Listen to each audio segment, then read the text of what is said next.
Então, olá, meu nome é Soraya Oliveira, estou aqui hoje para aproveitar um espaço, um convite aí da Sobrare, para contar um pouquinho sobre o mini curso que eu vou ministrar no segundo Congresso Brasileiro de Resiliência. É uma apresentação rapidinha, né? Só para vocês terem uma ideia do detalhamento que a gente vai conhecer e ter a oportunidade de trocar experiência lá. O tema do meu mini curso é sobre empresas, né? E sobre como aplicar a resiliência nelas, né? Considerando que elas estão num ambiente de pressão, de constantes mudanças, né? Então eu vou conversar com vocês sobre isso. O que tem a ver a resiliência e como ela pode ser aplicada em empresas dentro desse contexto. Então vamos lá. Esse é o tema do mini curso, né? Como aplicar resiliência em empresas que estejam em ambientes de pressões e mudanças urbanas, né? Aqui tem um pouquinho do meu mini currículo, mas o importante aqui é eu passar para vocês que a minha vivência toda é em empresas, no mundo corporativo, minha formação é na área de tecnologia, e eu trabalho essencialmente com a implantação de novos processos, com a implantação de projetos, com o gerenciamento de projetos, e junto com tudo isso, quando você faz um treinamento técnico, implantação de um processo técnico, você lida muito com a transformação humana. Então, eu acabei buscando, né, no campo da resiliência, todo o arcabouço de desenvolvimento de conhecimento, de comportamento, de saber lidar com mudanças, né, para conseguir trazer essa transformação de uma forma mais consolidada, tá? Então, eu tenho mais de 20 anos de experiência nessa área e sou parceira hoje da Sobrare, formada como coach em resiliência, e é um pouco dessa prática que eu tenho que eu estou trazendo aqui nesse mini curso, tá bom? Vamos entrar já no contexto dele. Nosso espaço aqui é para falar de resiliência em empresas, né, no mundo corporativo. E uma coisa que a gente não pode deixar de tratar é do aspecto da mudança.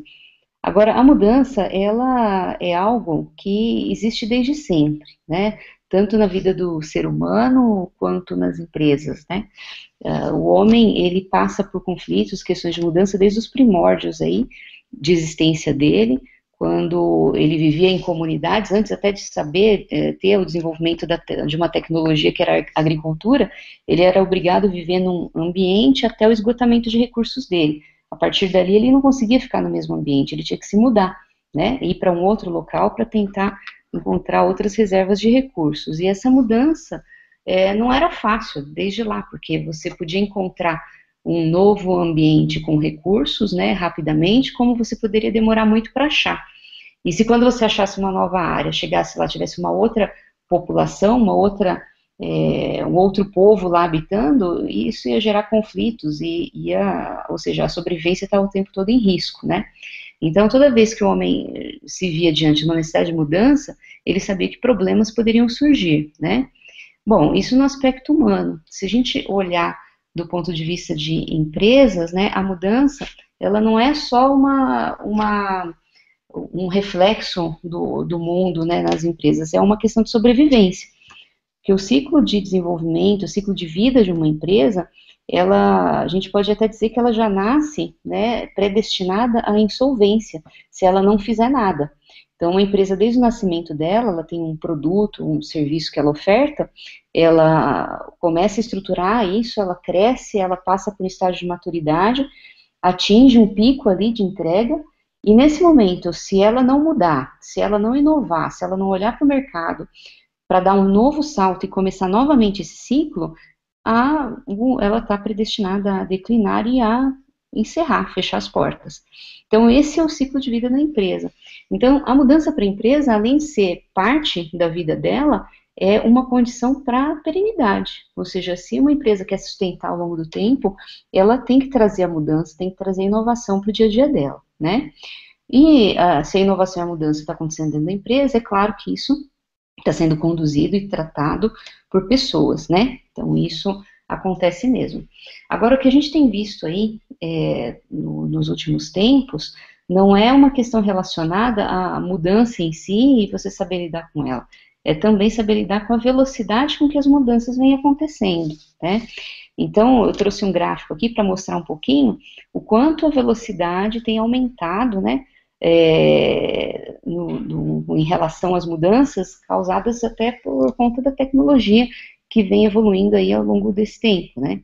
Então, se a gente comparar do lançamento do telefone, né, para ele alcançar 50 milhões de usuários, levou 76 anos para ele fazer isso, né? E olha que antes do telefone a comunicação era como, né? Era totalmente manual, por cartas, não existia outra forma, né?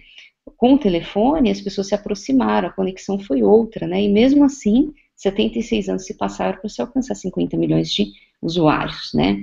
Agora, andando um pouquinho no tempo, se a gente falar do celular, o celular em 5 anos atingiu a mesma marca. Isso já é bem maluco, e considerando um espaço curto de tempo.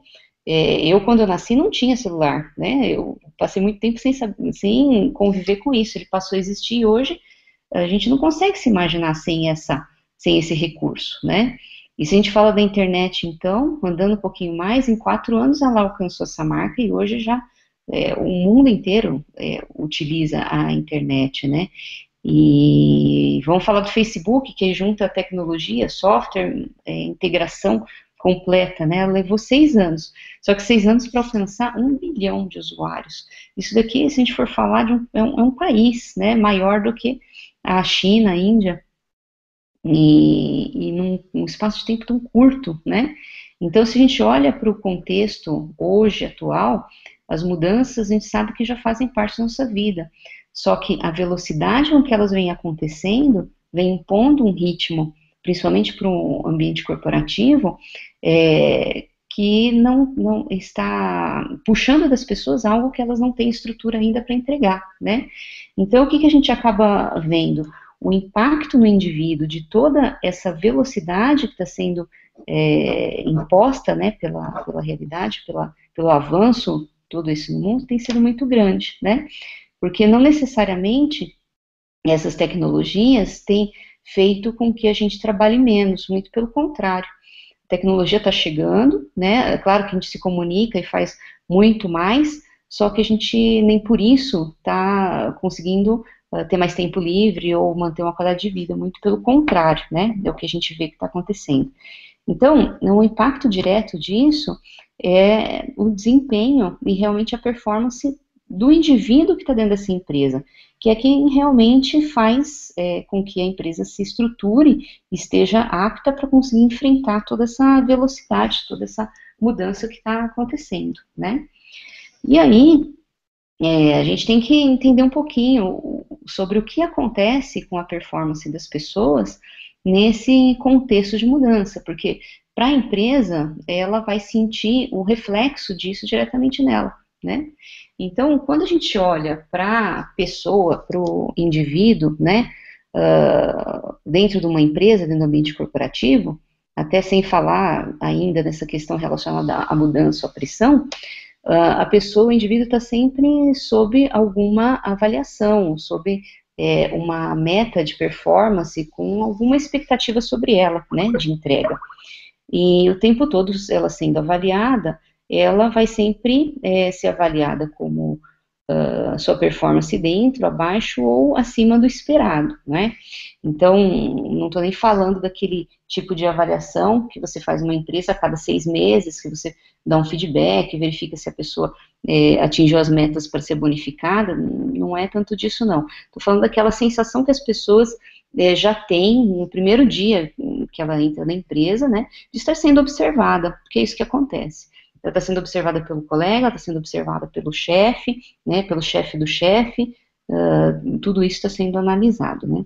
Então, dentro da organização, a performance dela está sempre sendo pontuada. E se a gente colocasse isso num gráfico, né, talvez surgisse alguma coisa assim, né, onde, se a gente imaginar um indivíduo que acabou de entrar numa empresa, ele entra lá numa boa, bastante motivado, porque é um local novo, quer mostrar que veio, né, então ele já chega ali demonstrando, né, um resultado, né, um pouquinho acima do esperado, começa a mostrar alguns conhecimentos, de repente tem algum problema por conta de uma adaptação, mas ainda está ali muito próximo do esperado, ele vai se ambientando, vai desenvolvendo, e vai indo num ciclo assim até, vamos imaginar um tempo que ele já amadureceu, já conhece a organização, a cultura, já está empenhado nos desafios e consegue finalmente demonstrar e mostrar um resultado acima daquilo que se esperava dele, né?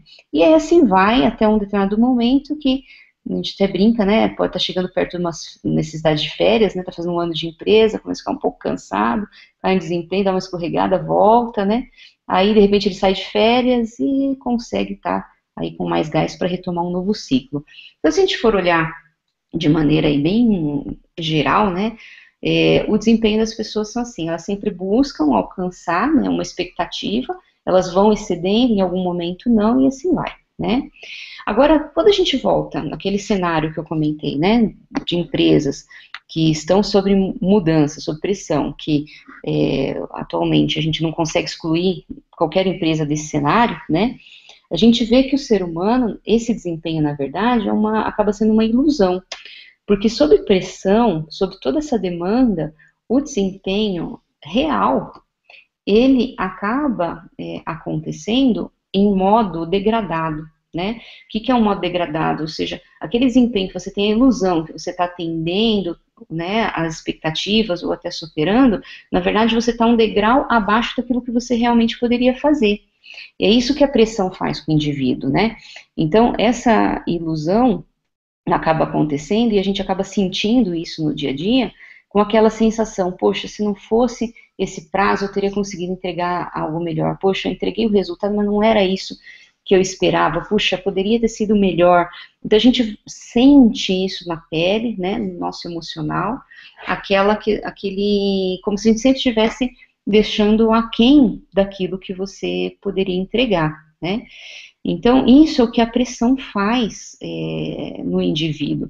Então, se a gente extrapola de uma pessoa para um grupo, dentro de um grupo, para uma organização, você tem, na verdade, as empresas, nesse ambiente, entregando uma performance abaixo daquilo que se espera, né? A gente vê o mercado, as mudanças acontecendo, só que as pessoas, as empresas, ainda entregando algo aquém do que se poderia e do que se precisa, até em termos de sustentabilidade, né?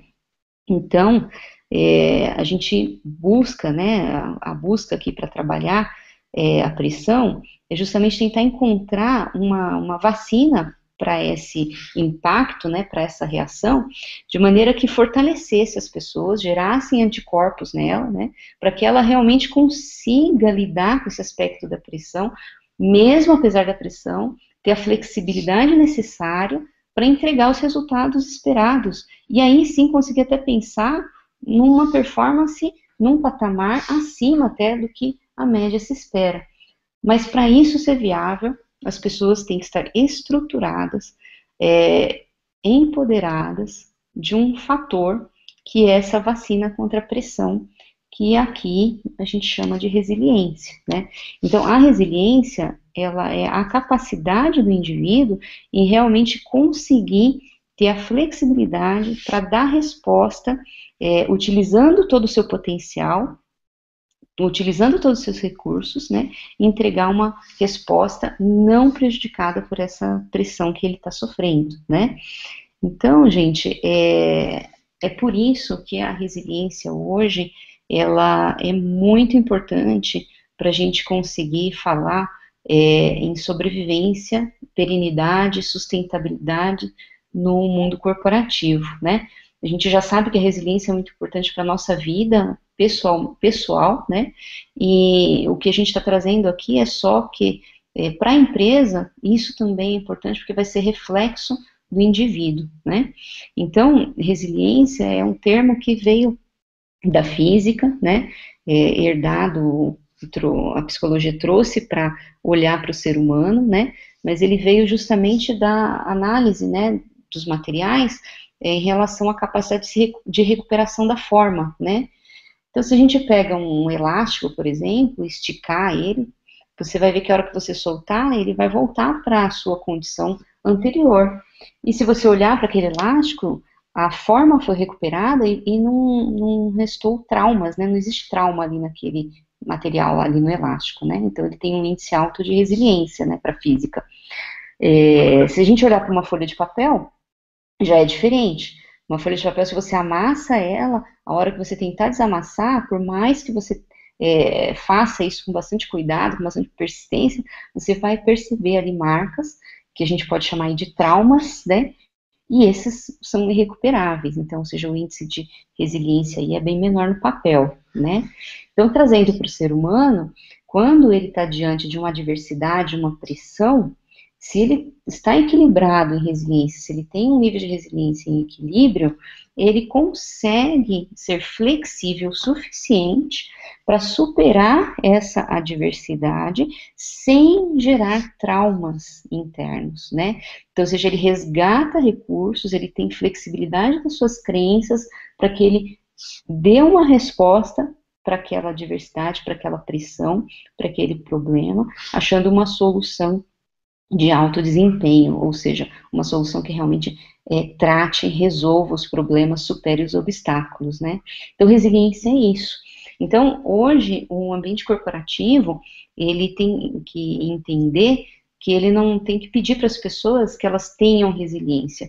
Ele tem que entender que ele precisa promover e desenvolver a resiliência nas pessoas, né, para que elas estejam estruturadas, fortes e empoderadas, para transformar realmente a empresa em um organismo que seja flexível e seja, por consequência, apto a entregar as inovações, a entregar as mudanças na velocidade que elas vêm sendo demandadas, tá? Então, se resiliência é algo que tem que ser desenvolvido, esse mini curso, né, vai trazer justamente isso, né? Como que a gente faz para trazer a resiliência, para promover a resiliência no ambiente corporativo, né? Porque a partir de pessoas, né, do desenvolvimento da resiliência em pessoas, você vai conseguir construir, de fato, empresas resilientes, ok? E aí que o desenvolvimento da resiliência numa empresa, ela parte de um processo inicial, que é do desenvolvimento da resiliência no indivíduo, né? Que passa por 4 etapas aqui, né? No mini curso a gente vai falar com mais detalhes, aqui eu não vou me aprofundar muito não, mas são 4 etapas que passam desde o mapeamento, ou seja, a verificar, medir, né? Entender o nível de resiliência de um indivíduo, né? Fazer com que ele tenha consciência disso, relatando, trabalhar por meio de treinos a promoção dessa resiliência e, por fim, estimular para a consolidação desse nível maior de resiliência no indivíduo, né? Então, olhando e conhecendo esse processo de desenvolvimento, que a nossa experiência aqui no mercado de consultoria, no desenvolvimento de pessoas nas empresas, a gente desenvolveu um processo para a promoção da resiliência nas empresas, né? Então, a gente passa por uma espécie de um processo estendido em relação ao que a gente viu ali do indivíduo, né? Porque a gente tem que trazer para cá o olhar para a visão de sucesso que a empresa espera alcançar, né? E principalmente para o reconhecimento que precisa estar inserido. Então, ao invés de 4, são 7 passos aqui nesse contexto, né? Onde a gente mapeia também a resiliência, a gente trabalha num segundo passo para mapear os desafios enfrentados por aquele grupo, né? Definimos uma visão de sucesso, estimulamos, provocamos o estabelecimento de um compromisso, tudo isso sendo base para a realização de treinos adequados à condição de resiliência apurada, né? E a partir disso, um trabalho de consolidação é estabelecido como um programa aliado a um programa de reconhecimento aí, que precisa estar sendo promovido, sendo parte de um programa como esse, né? Então, durante o mini curso, a gente vai detalhar bastante essa questão desse processo, porque além de provocar e esclarecer um motivador, né, de por que a gente está trazendo a resiliência para esse contexto, a gente vai falar bastante sobre os passos e como fazer isso na prática. Não é apenas dizer para o profissional que ele precisa ser resiliente. A resiliência, ela é desenvolvida, né? Então, ela precisa de um processo para que isso aconteça, tá bom? E, enfim, o que mais a gente vai ter lá no mini curso? A gente vai conseguir esclarecer o ciclo e os gatilhos, né, que disparam o estresse. A gente precisa entender um pouco como isso funciona, né? a gente vai conseguir responder o que vem primeiro, né? A mudança ou a pressão? O que que rola aí? Como que isso funciona dentro do indivíduo? O que que isso dispara dentro dele? Que reflexo tem na empresa, né? A gente vai esclarecer realmente o conceito de resiliência e como ela pode ser desenvolvida por meio de treinos, né? Isso a gente vai conseguir abordar lá. A gente vai ter mais tempo do que tem agora, com certeza. E vamos entrar no detalhe, né, desses dois processos que eu mostrei para vocês, tanto no indivíduo quanto na empresa. E, por fim, eu quero deixar para vocês, né, uma mensagem, né, uma passada rápida sobre essa disciplina que é o gerenciamento de projetos, né, e como ela tem sido uma ferramenta muito poderosa para alavancar o processo de aumento da resiliência nas organizações, né, porque o gerenciamento de projetos tem sido o meio pelo qual as empresas têm se estruturado para entregar de uma forma mais efetiva a sua inovação, a sua mudança, né? Então, o gerenciamento de projeto traz técnica, né? E a resiliência, ela traz estrutura para o ser humano. Então, a resiliência com o gerenciamento de projetos tem dado o que a empresa precisa, né? Para ela conseguir entregar a evolução, a resposta para todo esse movimento, essa necessidade de mudança que existe hoje. Tá bom? Então é isso, gente. É muito rapidinho, falei que não dava para aprofundar muito, mas eu espero vocês lá no mini curso, no dia 15 de novembro, na parte da tarde, vou estar lá esperando vocês ansiosa para a gente poder trocar bastante aí sobre esse tema que me empolga e com certeza empolga vocês bastante. Um abraço.